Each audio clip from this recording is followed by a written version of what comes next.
আসসালামু আলাইকুম, আমি আকসার আহমেদ, আকসার অপটোমেট্রিস্ট আই কেয়ার। আজ আমরা একটা টিপস নিয়ে কথা বলবো। অনেকে বলে ফরেন বডিটা হচ্ছে কি অনেক চোখে বাবরি যাওয়া বা ময়লা গিয়ে চোখ খুচখুচানি থাকা, চোখ চুলকানি থাকা, চোখ লাল হয়ে চোখ দিয়ে পানি ঝরে, ঠিক আছে, এই ধরনের সমস্যা দেখা যায়। ঠিক আছে, অনেকেই গ্রাইন্ডিং মেশিনে কাজ করে। যারা গ্রাইন্ডিং মেশিন দিয়ে কাজ করে তাদের যে সমস্যাটা হয়, গ্রাইন্ডিং মেশিনের বাবরি আইসা চোখের মধ্যে পড়ে। তার দরুন দেখা গেছে চোখে একটা ময়লা আবরণ বা কণা গিয়ে, বালির কণা গিয়ে চোখের মধ্যে পড়ে। তো তাদের জন্য অনুরোধ হচ্ছে, চোখ ডলাডলি দেওয়া যাবে না, চোখে হাত দেওয়া যাবে না। চোখে পানি দিয়ে, যদি পানি জাপটা দিয়ে এসে ময়লাটা বাহির করা যায় তাহলে ভালো।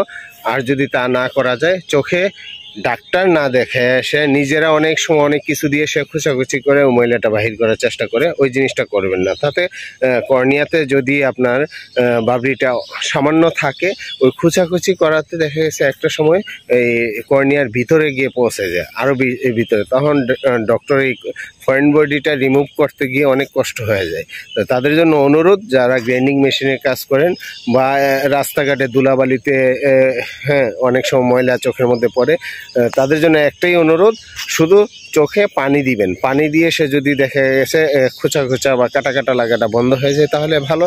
আর যদি না বন্ধ হয় তাহলে আপনার নিকটবর্তী যে চোখের ডক্টর আছেন তার কাছে যাবেন, সেই আপনার ফরেন বডিটা রিমুভ করে দিবে। ধন্যবাদ।